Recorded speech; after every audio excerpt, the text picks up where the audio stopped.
Bonjour, bonjour, bonjour. I am your humble French tarot reader and deck goblin marine, and today I wanted to do a tag that's been on my list of videos to film for ages. It's called My Tarot Friends by Hyena from the channel Soul Shadow Tarot. All of my French viewers will obviously know who Hyena is, and this is really a fun tag for tarot lovers to think of our tarot decks as a group of friends, thinking of our decks like there would be a bunch of friends, right? And we would go to our friends for different reasons. So there's gonna be prompts in the description box that Yena created. I'm gonna be sharing 1 to 2 decks per prompts because we know I'm a maximalist at heart, so sometimes I couldn't choose one. For today, I didn't choose not necessarily my all-time favorites for each category, but the decks I've been using at the moment. Of everything, there's some mass market, there's some indie decks, and there might be some out of print decks. You guys should know I use my out of print decks. Just because they're out of print doesn't mean I don't read with them. So that's what we're going to be doing today. I hope everyone is doing good. Hope you're all having a good month of July. At the time of me filming, it's the 14th of July, so it's French National Day, French Bastille Day, so we have a bank holiday. And before I get into it, we should address the elephant in the room. Yes, I wore my cunty nails today. Can I do anything in them? No. Did I think this through? Absolutely not.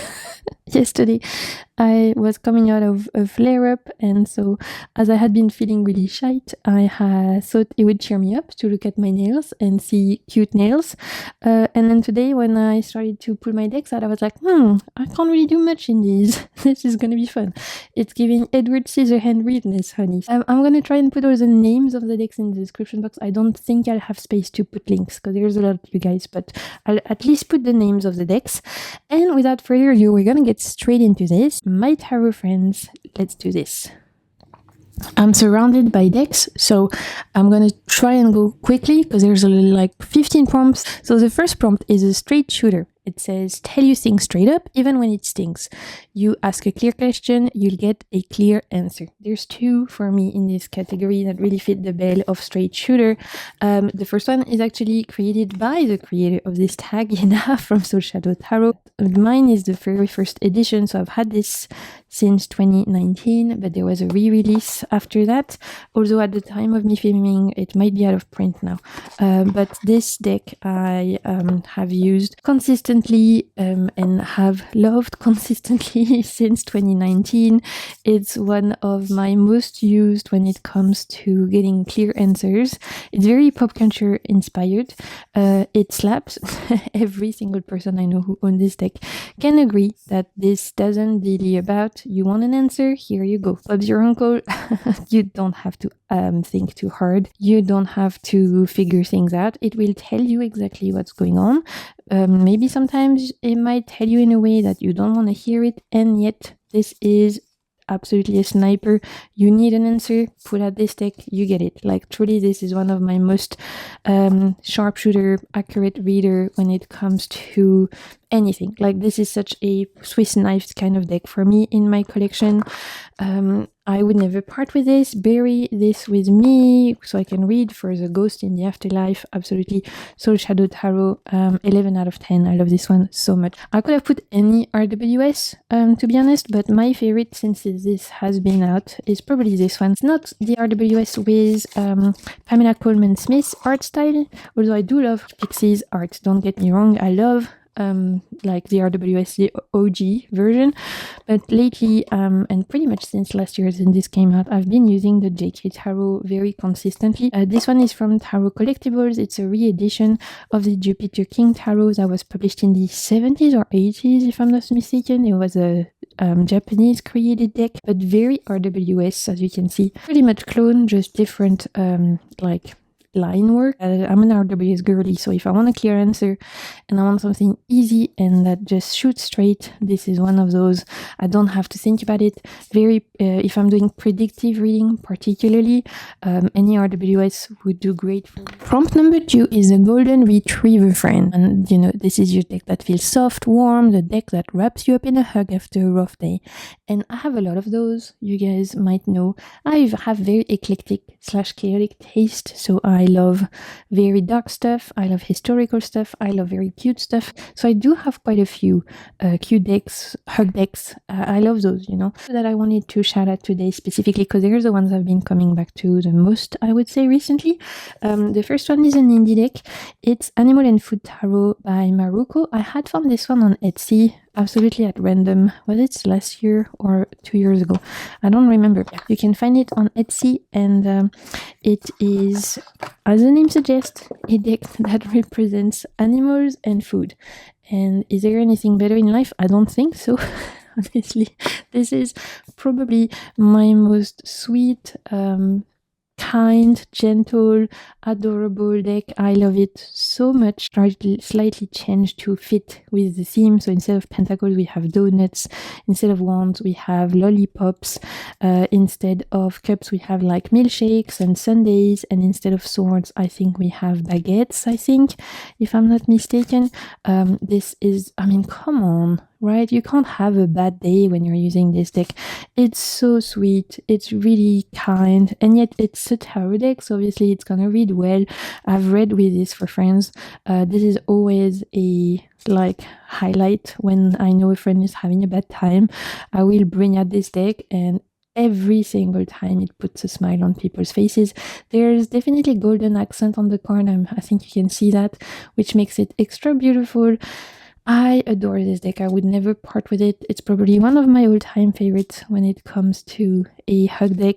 Totally found this at random on Etsy, and I'm so happy. I mean, I love food, I love cute decks, I love animals, so this was just perfection in my book. Look at this Queen of Cups. She's so sweet. Oh, I love this deck. It's really, really great. Another one I've been using quite a bit this year, actually, has been the Tarot of Knitted Tales. This was a gift from a friend who loves knitting, and she knows I love tarot, and so she found this deck which kind of combines our two passion, which I thought was really sweet. It's by Andrew Bolotin. Absolutely adorable. I do think this was created with the help of AI, just to put that out there, but honestly, it's really, really well done. It's really well thought out. The one thing I don't love are the backs, because it says the name of the creators on here, and I don't like that. In my own I hate writing on the backs. Like, I hate so it's one of my pet peeves, but I'll forgive it because the rest of the deck is actually really great. No edging, and it's on this really good quality matte cardstock that's not sticky. And so, as the name suggests, Knitted Tales, this is a deck featuring little puppets, right? Like kind of knitted people, and it's really good, you guys.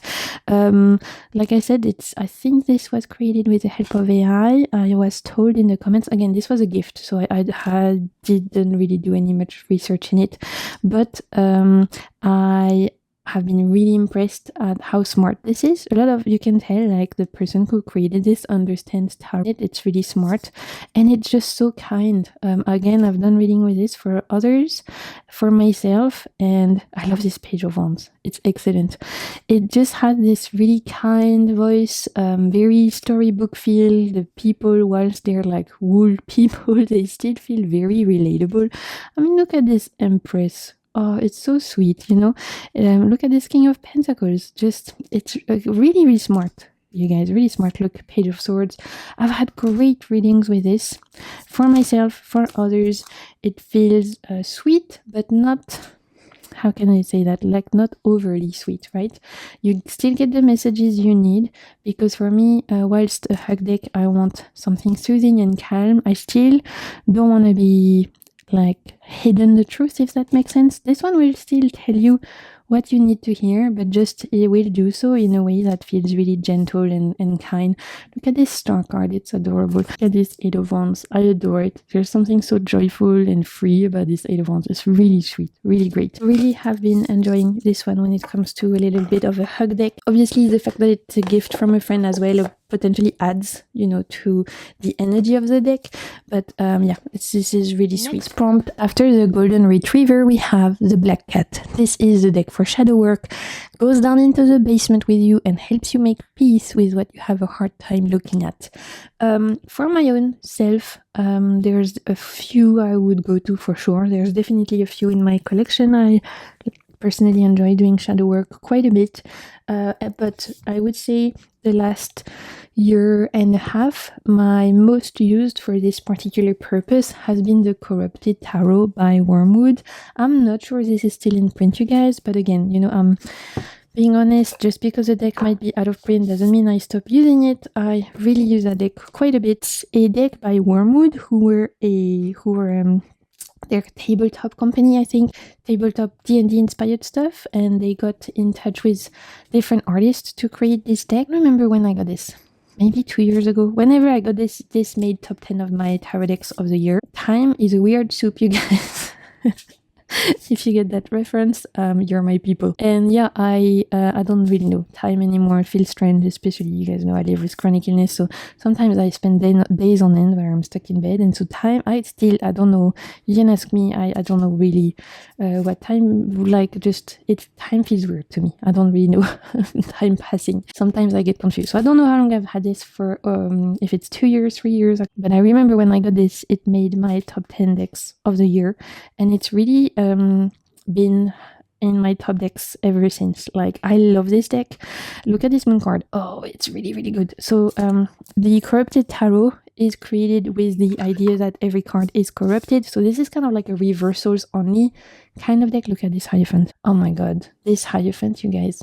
It gives me chills, like full body chills. There's something really profound about this deck. And whilst it's a deck with a bunch of different artists, which normally is not my cup of tea, there's something extremely cohesive about this, because every single card is a reversal kind of meaning, because every single card is corrupted. This is one of my most, not hard hitting, because like, for example, the Checoli Tarot I would use for shadow work, and it's harder hitting to me. But I would say this is the one that helps me the most when it comes to shadow work, to see what I normally would not be able to see. And that's what I need for shadow work. I need a deck to help me look further than right, bring some light to the shadow. Like, I'm stumbling around in the dark, I don't know where I'm going. This will be the light bringer to show exactly what's hiding beneath the root of an issue, or what I'm not willing to see. But I will say, whilst there's definitely some cards that are quite gory or a little bit, you know, hard hitting in the design sense, look at this 10 of Pentacles, like the bloody sword sitting on a pile of gold, but at what cost, right? Who have you sacrificed? Maybe even parts of yourself to get to where you want.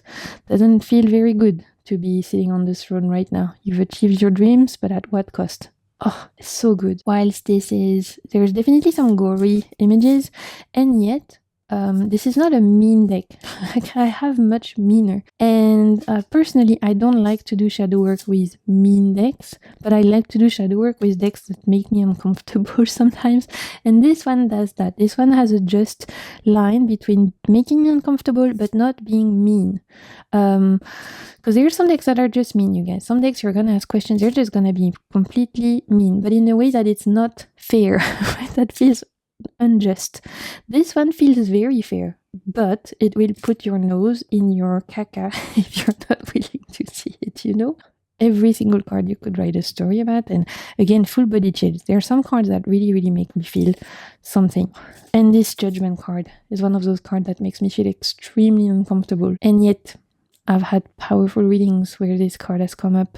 Yeah, this card and I, we've been on a journey. Oh, yeah.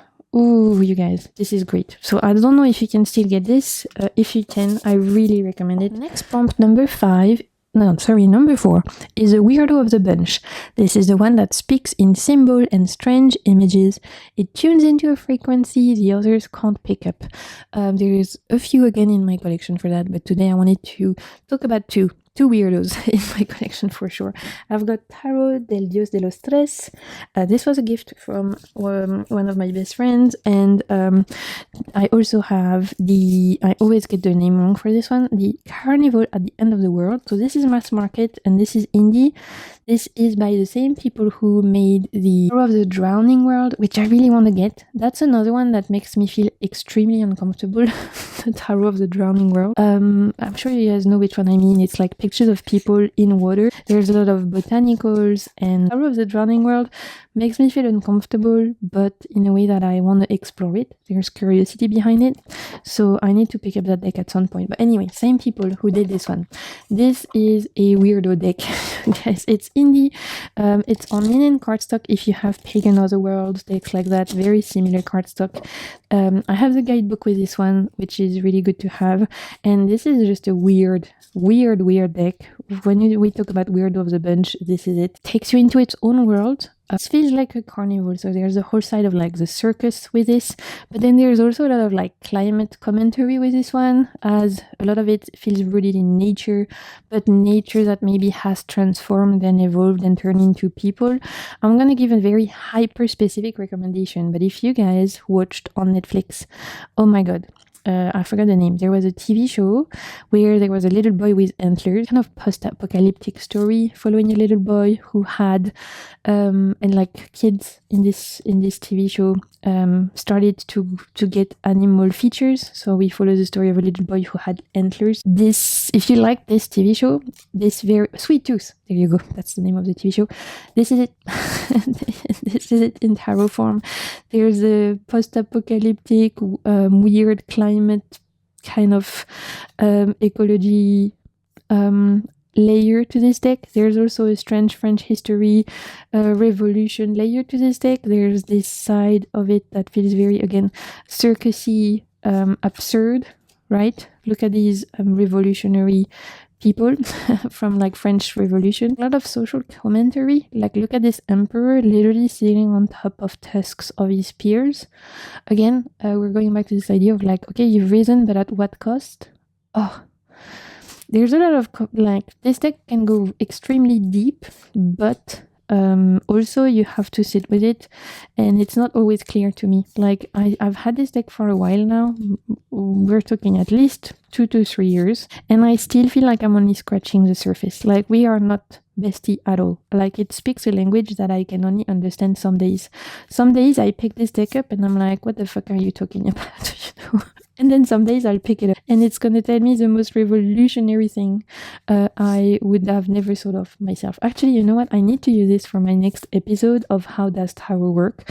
If you guys don't know, I do this mini series on my channel now where every few weeks or once a month, I haven't decided yet, I'll take a few decks and ask my tarot decks to answer the question, how does tarot work? Because it's been extremely interesting exercise actually to do. And so there's 2 episodes out where I've asked already about 10 decks now to answer the question. Not one has given us the same answer in terms of how does tarot work. It's been really interesting, quite profound, sometimes funny experience, and this I absolutely need to bring out in my next episode, because I really am curious to see how this deck would answer the question, how does tarot work? If you haven't watched any of those videos, I'll make sure to leave it in the cards. There's 2 episodes out, like I said. The other weirdo that I wanted to talk about is this deck from Fournier. So it's a mass market deck.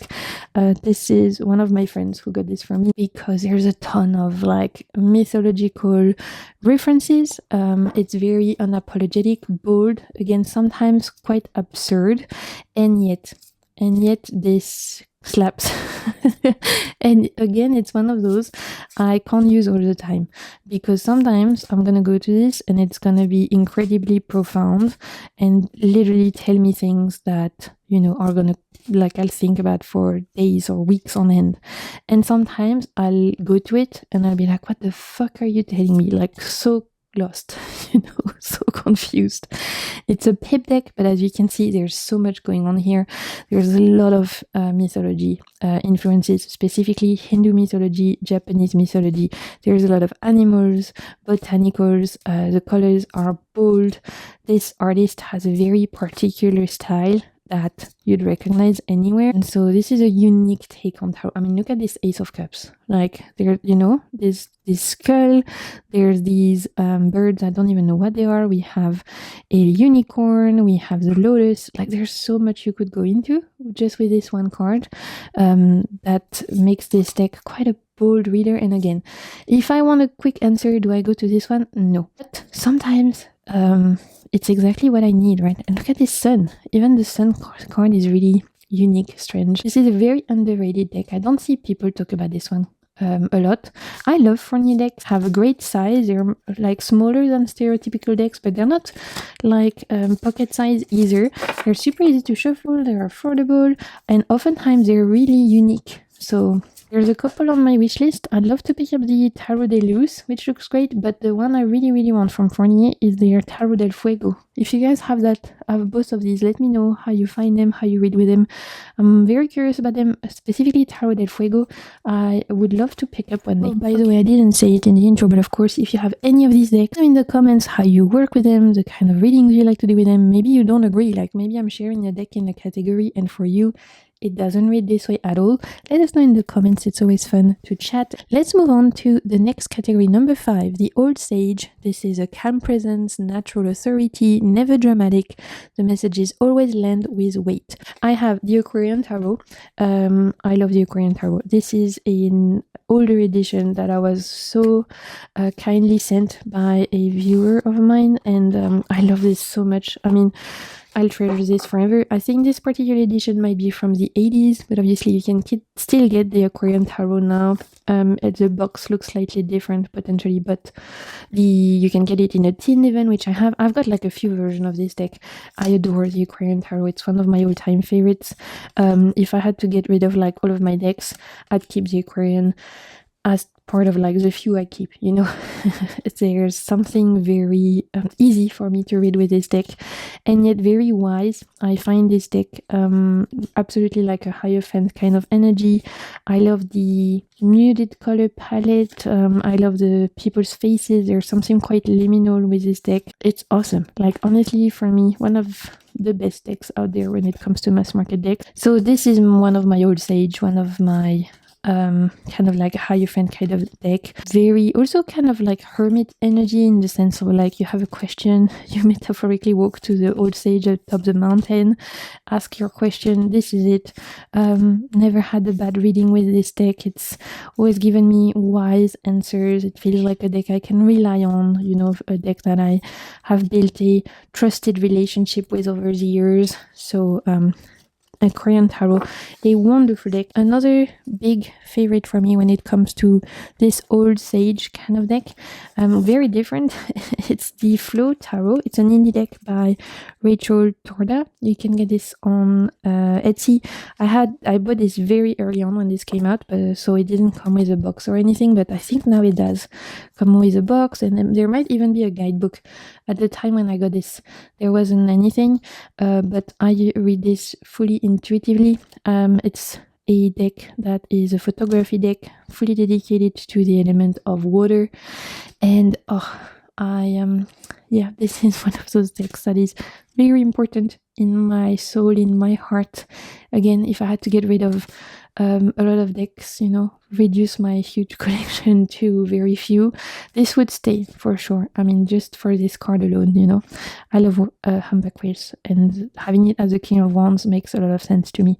I adore this deck, and it reads again like a soothing, calm presence. It's one of my more spiritual decks. Nature is my church, like I always say that, but you know, if I want to tap into connecting to something larger than myself, then I will go to nature. I'll go to the ocean, I'll go to the forest, I'll go to the river. But when I pray to spirit source, I do so connecting to nature. That's my way to connect to God, or whatever you want to call that. This deck is extremely spiritual to me, right? It feels very connected to something higher than myself, and there's a lot of also awe in this deck, a lot of grace, I think, a lot of gratitude, and a lot of respect, because every time I use this deck, I think how lucky we are that we get to live on such a beautiful planet, and we should really respect that a lot more than we do, I think, as a species. But anyway, prompt number 6 is the emergency contact. This is the one you grab when everything's going sideways, your crisis companion. Again, I have a couple, where are they? Couple crisis companion for me. We have No Surprise. Is that a dog hair? Story of my life, you guys. Yeah, that's a dog hair. Can I pick it up with my cunty nails? I probably can't. Oh my god, the struggle is so real. No, I got it.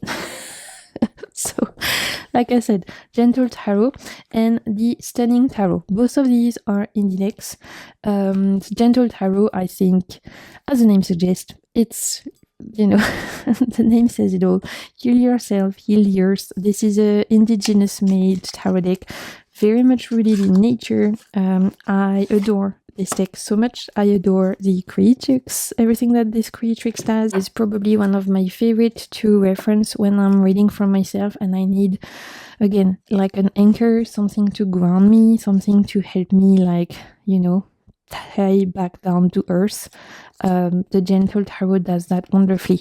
If I feel like I'm in the middle of the storm, if I feel like I'm lost and I'm like, you know, a little walnut shell in the middle of the ocean being tossed around by the storm, this deck helps me to come back to myself, to pause, to anchor back down, to come back to my body, and to ground into, again, this feeling of connection to nature, which to me is linked to connection to source, spirit, my spirituality.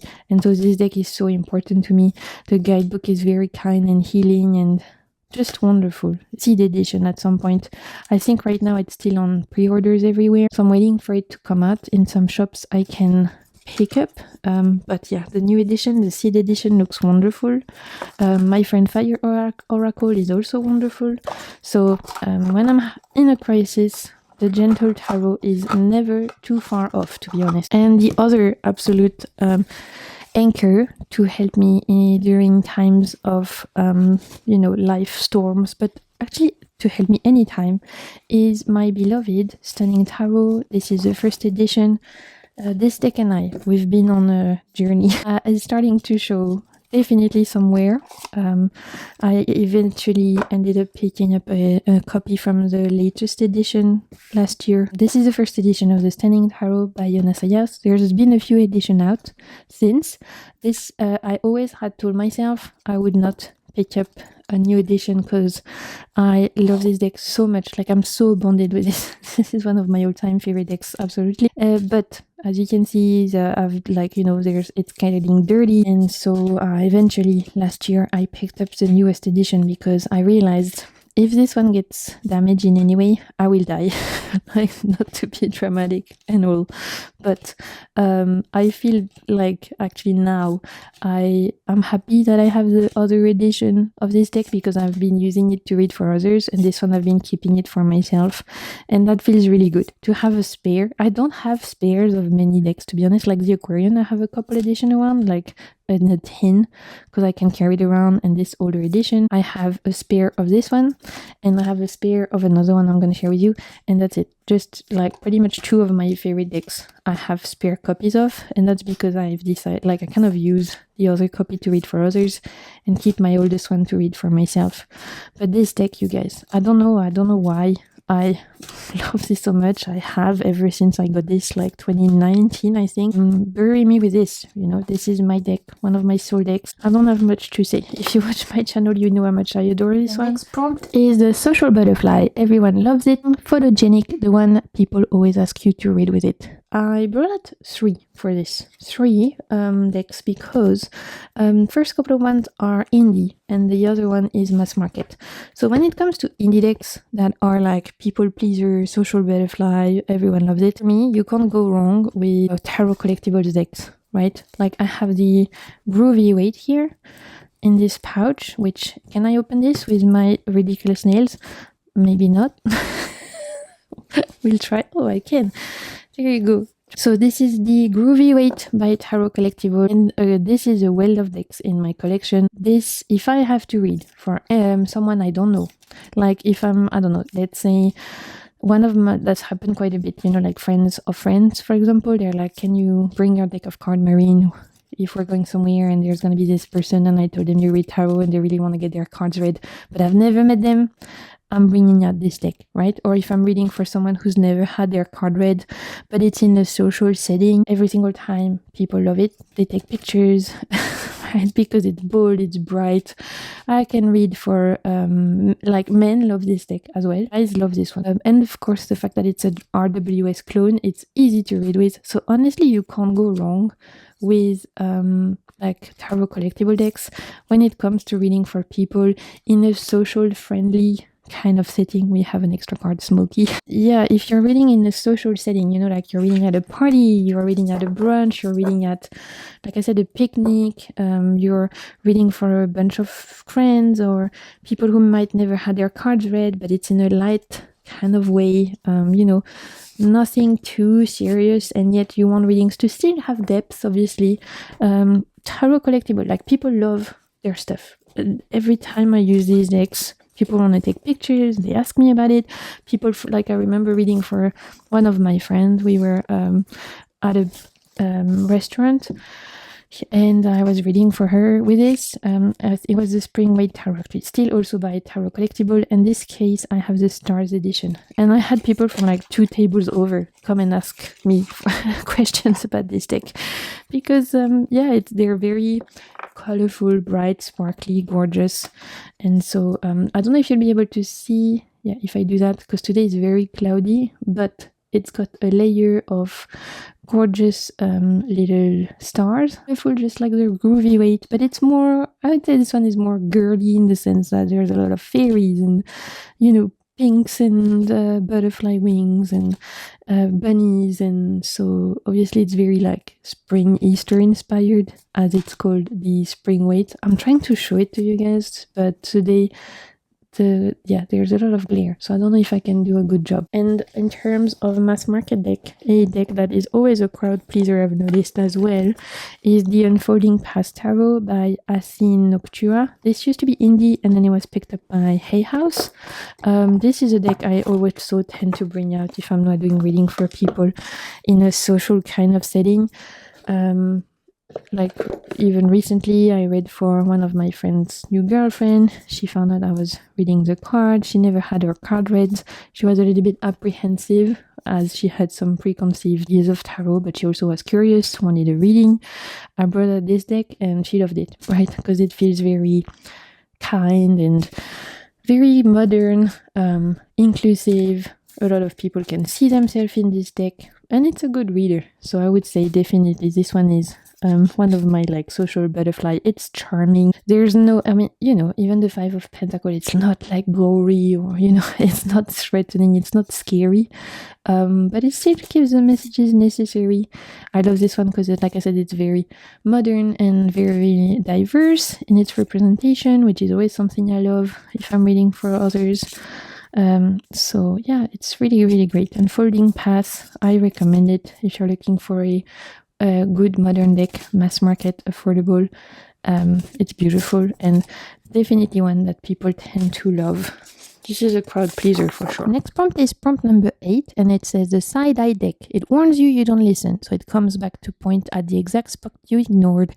Never gentle, but always right. A deck that is never gentle and yet always right with me. I've got 2 actually. That kind of embody this kind of energy. I've got the Lost Hollow, which is a indie deck by Pixel Occult, and I've got the Omega Land Tarot, which was mass market by US Games, but I don't know if it's still in print. But again, I read with this, so I'm sharing it with you guys because I have no problem reading with my out of print decks. You know, my decks, I have them to use. I don't really collect decks in the sense of collecting for the worth, and you know, I have a tarot collection, but I'm not a collector, if that makes sense, in the sense of like having decks for their value that will eventually with time, with different editions, etc., they will increase in price, etc., etc. If I buy a deck, it's because I want to read with it. So I have a deck collection because I have a lot of them, but I read with all of my decks. I mean, minus some few that might be for study only, but otherwise I read with them. Even my out of print decks, I'll still read with them. So this is the Omega Land Tarot.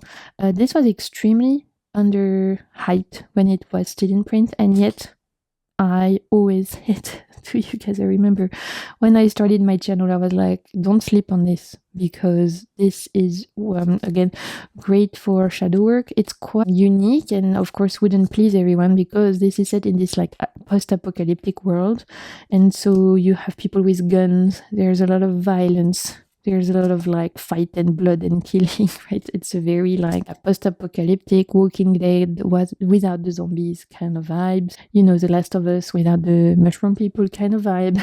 So it's about survival. It's about trying to make it through challenges, and yet this is so smart. And I've had some incredible readings with this, but it will not dilly-dally around. Oh, this is another sharpshooter, and another one that I would not use for everything or everyone, because some people don't like this like kind of gory imagery with guns and stuff. And yet when it comes to truly go to the truth, right? If I want to know what the fuck is going on, and like really dig deep and find out the tea and the truth of the situation, understanding like the root of a conflict, or the root of a blockage I have, or something like that. Oof, this one is so good. It's so smart. It's one of my smartest deck, honestly. Yeah, it's really, really good. But I wouldn't feel comfortable reading with this for someone I don't know, because, you know, there's a lot of, like I said, there's guns, and we see people with limbs torn, and it's hand-drawn, so it's not like shocking like seeing, I don't know, you know, the art style makes it look cuter than it is, but it's not cute. It hits deep.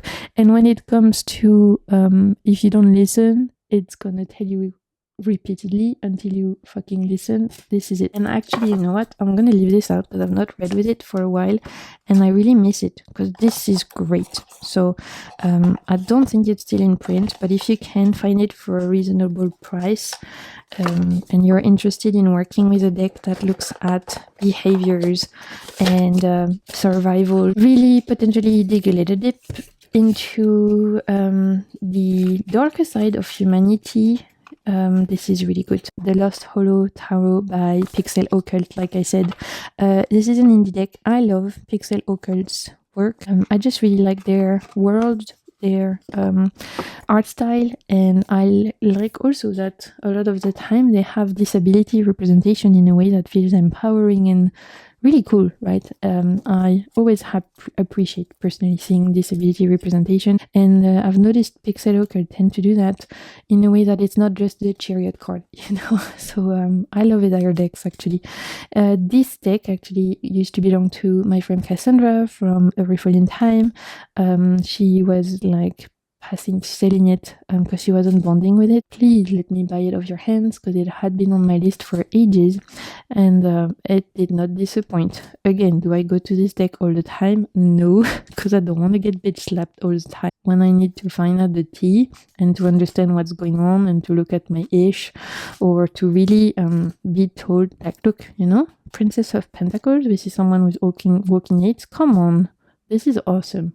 I really, really like the disability representation given to us by Pixel Occult, especially in like fantasy kind of decks or cyberpunk decks, which never really have these kinds of representation. It's like a mirror, but I'm not always going to like what I see in it, and yet I'm always going to benefit from using it. It's so good. Really, really good. I love the limited color palette. I think it's gorgeous. The art style is so beautiful. It's bold but clever. It's dark, obviously, in imagery, in representations, and yet it always like will just point exactly what you need to hear. This is a kind of toss-inspired deck. You'll see from the title. I need to pick up the Red Tarot. Red Hand, I think. Red Hand. Look at this Empress. I love her so much. Hand Tarot is absolutely on my list of decks I want to pick up like ASAP. I've seen walkthroughs and it looks incredible. And I've seen that Pixel Occult has a Kickstarter for a deck. It was yellow, I think. Yellow and red. It looked awesome. Look, 6 of Wands. Someone in a wheelchair. Come on. Yes, thank you. You know, it's just great. Yeah, I think that they're doing a yellow deck, which looked awesome, but all of their Kickstarters are usually limited to the US. So I always have to go through my deck mules whenever I try and acquire one of their decks. But I'll manage eventually, you know. Just have to be patient. Next prompt is the number 9, the heartbreaker. Romantic, all feelings, know how to talk about love, passion. That's its element. I don't do a lot of love readings, you guys. It's not my forte. I can, obviously, and I'm very aware that when it comes to client readings, a lot of it oftentimes will be about love. But if I could choose the kind of readings I like to do, love readings are not necessarily my favorites. And actually, the best one for me is an oracle deck, and that's the only oracle deck I wanted to share today, because normally this is like, I know it's called Tarot Friends, but when it comes to love readings, there's really no other deck that is better than this one. Every single reading I've done with this slapped. Sometimes maybe too hard. That's Les Amours de Marlowe. So this is a French mass market deck by Grimaud Cartomancy. It's part of the Soul Shadow collection, so it was created by Hyena from Soul Shadow Tarot. I think these are going out of print, you guys, I've heard. So if you want it, I would say buy it sooner rather than later. Also, it was mass market, so you should be able to find it, you know, secondhand for not crazy prices. This is an oracle deck. It's playing card size, and it's one of those decks that will literally tell you exactly what you need to hear, even when you don't need it. Like this card, actually, the Hunter. I remember my friend was seeing this new guy, and she was like, do a reading for me, tell me what's going on. And literally I pulled like a couple of cards. This one was right in the middle, and I was like, yikes, you know. Like, that's not great. But did she listen? Not really. Like, do we ever all listen? No, you know, when you're in that phase. It's okay. The card said he's the big walking red flag, but it's okay. He seems nice to me. Anyway, she continued seeing him for a few months until she found out that, yeah, he did in fact was a hunter. And once he got what he wanted, he walked away because he had his prize, and that was that. So this deck is so spot on. Like, to the point where I'm afraid of bringing it out sometimes. Like when my friends, for example, want a love reading, I'm like, are you sure? Like, only ask if you really want to know, because this will tell you even what you don't want to hear, right? And that's sometimes why I struggle doing love readings, is because I've noticed, for me even, love is one of those things that people will ask about, but they don't really want to know, right? Because when the card will tell them what's the tea, they don't really want to listen to that. So, unless of course it kind of tells them something nice. I remember actually the very first reading I got, I was like maybe early 20s, I will say. We did a Celtic cross, and I was seeing this guy at that time, like early on in the relationship, and all I wanted to know was like about this new crush I had, this like forming relationship. And she was like, girl, he's gonna mess around, he's not gonna last, like he's playing with you, he's a fool, but you're gonna get great things at work, you're gonna get a big leap in your career, you're gonna get more responsibilities, you're gonna feel more settled. Like, there was a lot of great things in the career, but in the love part, it was disastrous. Did I listen? No. Of course not. I was like, no, it's fine. The cards are saying he's a big walking red flag. I'm sure they're wrong, right? Well, what happened? I got the promotion. I got a great year at work. Everything she said did happen.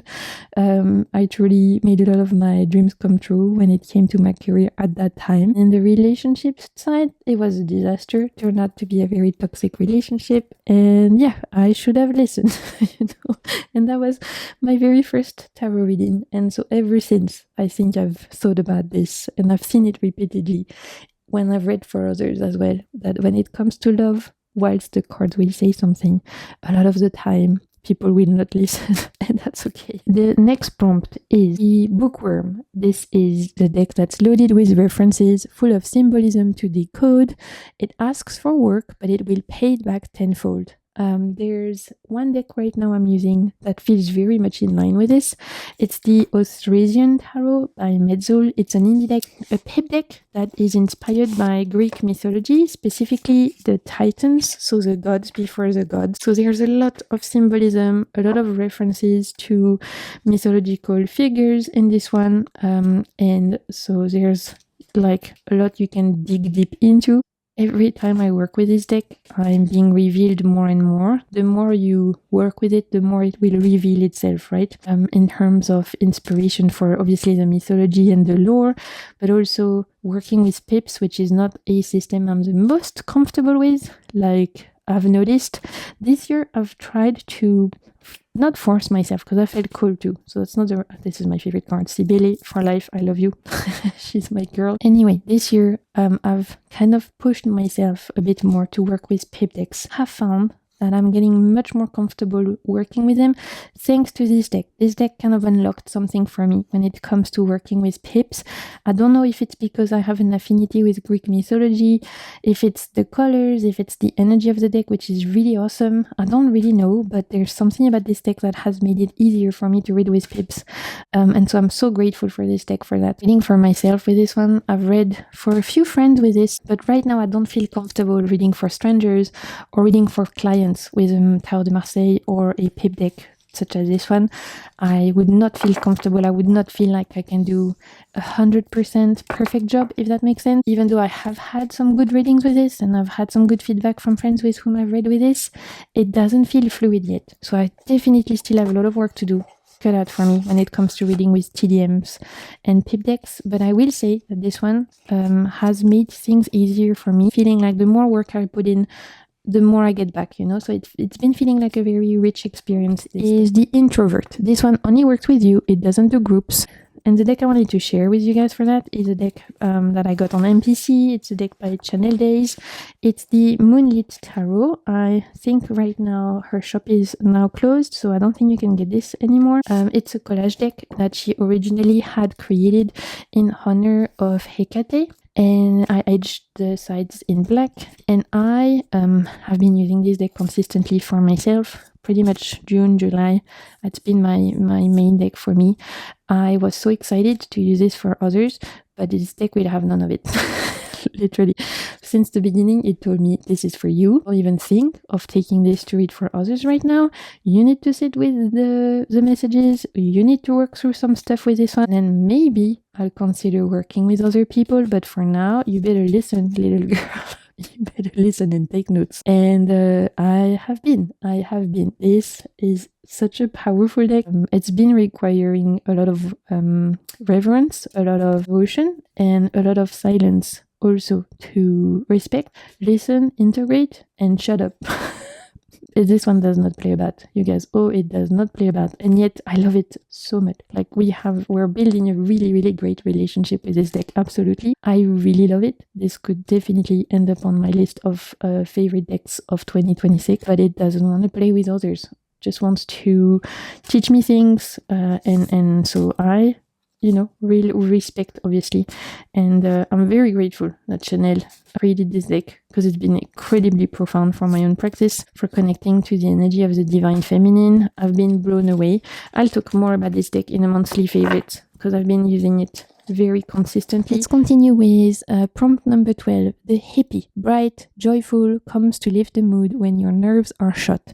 Obviously, I could have put the groovy weight. It's a great one to lift the mood. It feels very hippie, bright and stuff.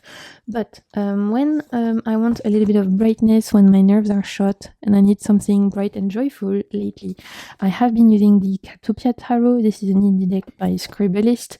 This is such a cute deck, you guys. And yet it's really clever. It doesn't cuddle me or doesn't feel like it's overly gentle, but it's cute.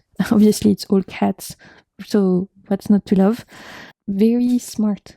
So I love this one. It's been a really good reader when I need a little bit of levity and yet something that will still deliver messages the way I need to. I've absolutely adored this one.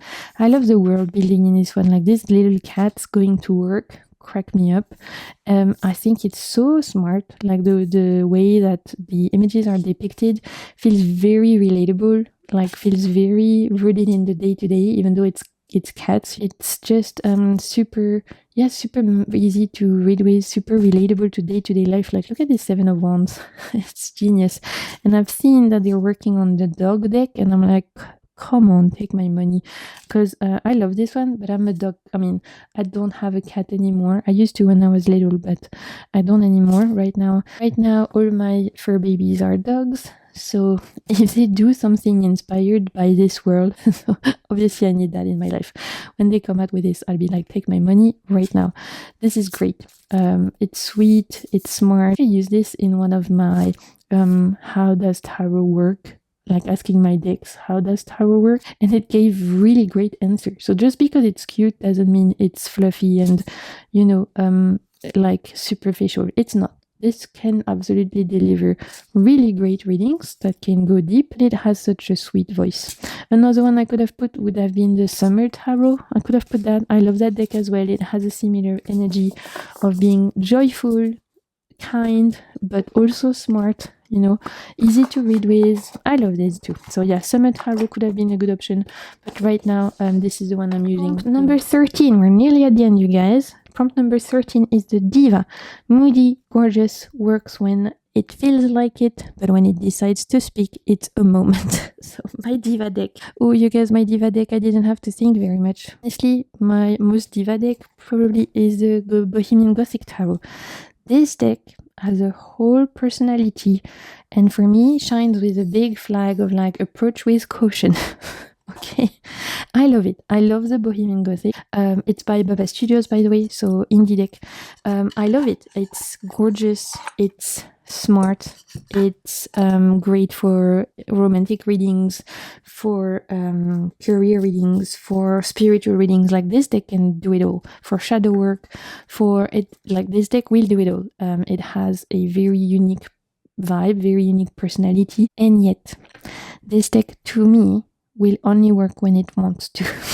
And if it doesn't, I will know, because it will literally troll me. First off, the fact that there's this layer, like depending on the day, because I live on a tropical island, depending on the day, I can't even see what's on the cards. Like today is good day. Today I could use this deck because you can see the images. But some days, if I move it, I don't know. Well, obviously today is a good day, so it's not a problem. But literally some days, I'll take this, if it's a really sunny day, I'll take this deck out and I can't see shit because it's all white. Because of the kind of layer of cold foiling they've put on it.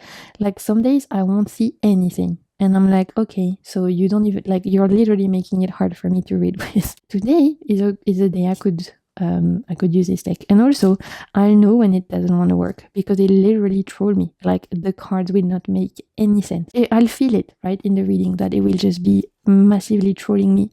Like, I don't want to work. Don't ask me. Put me back. Leave me alone, right? And yet, some days I go to this deck and bam, bam, bam, like every single card. It's gonna tell a story. It's gonna tell me exactly what I need to hear. And I'll get great readings for myself or for others. I've read for others with this one. And it's like mind blown. You know, we can have a whole conversation. The kind of readings that you think about for years to come, I can have with this deck. But only when it wants to. And it's not often. So this is a moment. Like, I can, on this deck, I have to respect for sure. It has a very diva voice to me. And it's funny because I know some people who have very different energy coming from this deck, but to me, this one is such a diva. The Victorian Romantic by Baba Studio is much more friendly for me. Like, I can pick that deck up anytime and I will be happy to chat about anything. It's very sweet and kind and just happy to work. This one is like, sometimes yes, but sometimes no. And you can't force it. I really love all of their decks, to be honest. All the ones I've had strong personalities. I will say that. All of my Baba Studios definitely they've got all different personalities, but all of them quite vocal and apparent, you know. Let's move on to number 14. This is the party deck. You bring it out for friends. It's the social one, light, funny, perfect for a reading between 2 glasses of wine. Not really for the deep stuff, though. There I struggled a little bit because I told you guys about the groovy weight and the unfolding past, that they're really good, like social decks, but they can go deep. Like, you know, the unfolding past, the groovy weight, the spring weight, they absolutely can go deep, even though they're a people pleaser. When it comes to like a light-hearted social deck that doesn't go deep, I really struggled because I don't think any. I really struggled. Like, I really struggled because I feel like even my decks that are on themes that are lighter, like I don't know, for example, the Lord of the Rings Tarot, I've cried with Lord of the Rings tarot. I've cried with my Avatar, The Last Airbender tarot. Like, just because the deck is on a lighter theme, like a pop culture theme, or based on a TV show or an anime or whatever, it still goes deep for me. A lot of these decks. Like I told you guys, I've not that long ago, I actually cried with the Avatar, The Last Airbender tarot. So this was the hardest question to me. But then I thought about it. Probably a deck that I have that is fun, lighthearted, and will not go that deep, but I still would never part with it because I adore it. It's the Fortune Queen's Tarot. This is by Juanjo Cristiani, who goes by Enjoy My Cake. They are a queer Mexican artist, and this is a Drag Race inspired deck. You guys, I love Drag Race. Drag Race is my whole life. My friends and I have been obsessed since it came out, pretty much. I watch pretty much every season. I watch a lot of the franchises, so a Drag Race deck is perfection to me. I love this, but is it my most serious decks? No, it's not. Can I do good readings with this? Yeah, absolutely. And this one is one I use a lot for myself and my friends. I haven't never used this for a stranger, to be honest, because you'd have to be like know the lore of RuPaul's Drag Race. There she is, to understand. Right, to understand the cards, as this depicts a lot of drag queens from the famous franchises. So this is fun, this is bright. I mean, I love this world. I love the art of drag. I've found in my life a lot of inspiration through supporting drag artists. Watching Drag Race has brought me friendship and comfort and inspiration and joy, and so I adore this deck. I'd never part with it. That being said, is it my most serious? No. So yeah, that's the only one I could come up with, but still it makes me smile. Like, this is one of my ultimate good mood deck. Crystal Method, who's currently on All Stars. Yeah, it's, and all the winners at the time of this being released for All Stars, because this was before all the All Stars, obviously. So there's a lot of more winners now. This is a really, really great deck if you know the queens, if you love Drag Race. I don't think it's one that goes super deep, and yet I would never part with it because it makes me happy. Number 15, you guys, we've made it through. Thank you so much if you're still here. I just want to say a huge thank you. If you made it till number 15, you can leave me a sun emoji in the comments. It will let me know you've made it this far. Sun for the sun on my mat. Thank you so much. You guys are the best. So number 15, the comfort deck.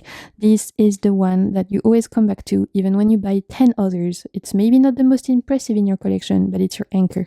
I could have put the Stunning Tarot. That is also an anchor, but there's two I wanted to shout out, which I don't think you guys will be very surprised to see at all. We have, I mean, you know what's coming.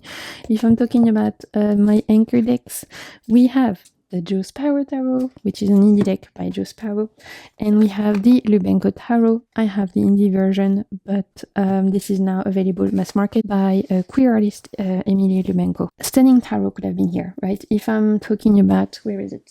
If I'm talking about 3 anchors that will never leave me, literally, if you ask me, keep your I would say keep your collection to under 5. These 3 are there. A Flow Tarot, yeah, it would be hard. But these 3, plus an RWS, will always be, I think, in my favorite decks ever. So the Lubenko Tarot and the Joe Sparrow are my anchor, because literally, when things are weird, when things are confusing, when things are good, when I'm feeling bad, when I'm feeling good, when I feel happy, when I feel sad, it doesn't matter. I go to these decks. Like, I love it. Sparrow is the only other deck I have another version of. I told you I have another copy of the Stunning, and recently I actually picked up another copy of the Joe Sparrow, because same, my copy is starting to get a little bit dirty, also not too bad, and I wanted to start using it for others, but this particular copy just feels so personal that I just ended up picking another one. So I have this copy for myself, which is the first edition, and I have the newest edition, which is literally the same, except it comes in a 2-piece box, and that's my copy now to read for other people, and that feels really good. Like, I want to be sharing this gorgeous deck with others, but it didn't feel right to share my copy, if that makes sense. At least my other copy, like I can take with me, I can share it, I can take places, I can share it with friends, like I wouldn't mind people touching it, whatever. And I'm not weird with people touching my decks at all, minus maybe this one and the stunning. I don't know why there's like a weird protectiveness from me about this deck that I don't want other people to handle it. So that's why I got an extra copy, because now I can take it places, I can read for others, and I get to share actually how awesome this deck is without feeling weird about it. Because like I said, I don't know why I didn't want to share this. It didn't feel right. So it feels really good now that I have two copies, one to read for others and this one which is mine. I love this Hierophant. I love the Joe Sparrow Tarot, you guys. It's wonderful. And then my other kind of like go-to comfort deck, can rely on it. This is my bestie, the Lubenko Tarot. Honestly, Stunning Tarot, Lubenko Tarot, and Stunning Tarot, they're all best friends. I trust them with my life kind of vibe. I know I'll never have a bad reading with them. I know I'll never get confused. I know I'll always get the answers I need. I don't need to pull 50,000 cards. And these feel very part of my soul, These are like my Horcruxes, but for good. So is now available mass market. I haven't picked up the mass market copy because this is one that I have no problem sharing with others, weirdly. I don't know why. Like the other two, I feel a bit weird about. This one I've definitely taken place in. Now that it's mass market, maybe I should pick up the mass market version just so I for protection purposes, in the sense of I guess it would be easier to take a mass market version around, especially if I'm reading in restaurants or whatever, or outside at the beach or on picnic and stuff. So then even if it gets damaged, it's not that big of a deal. Maybe I should. Let me know, you guys. What do you think? Do you have the mass market copy? How does it compare with this one? I think the artwork is exactly the same. I don't know about the cardstock though, so please let me know. Because the cardstock for the indie is delicious. It's matte, it makes this beautiful sound. I guess having a mass market version might be more practical to take around, just in case it gets damaged. You know how it is sometimes you read, you're drinking coffee, you're eating, you're on the sand. I do a lot of my readings outside because I live on a tropical island. So a lot of time when I'm reading for others, specifically friends, it's in an outside setting. So maybe I should pick up the mass market version. If it's good cardstock or easy to carry around, if it's not too cumbersome, let me know. There are some cards that are hard hitting. It's honest, raw, yes. Raw but honest. I'm so grateful for this artist work. So grateful for them. That was a lot of decks. Thank you so much for watching. Thank you so much to Hyena for creating this tag. Let me know in the comments the choices you would have made. Let me know if you have any of those decks, how you like to work with them. And I'm gonna be back. I've got a bit of time now. I've finished kind of the big bulk of the mid-year reading I was doing for all of you who booked. Thank you so much, by the way, to everyone who booked a reading with me. It's been wonderful. I kind of finished of those, so I'm gonna have more time to share on my channel again, because I know I've been a bit absent, but I've got a ton of videos I want to film, lots of tags, lots of tarot in practice, some little hauls coming up, favorites, a lot of fun things.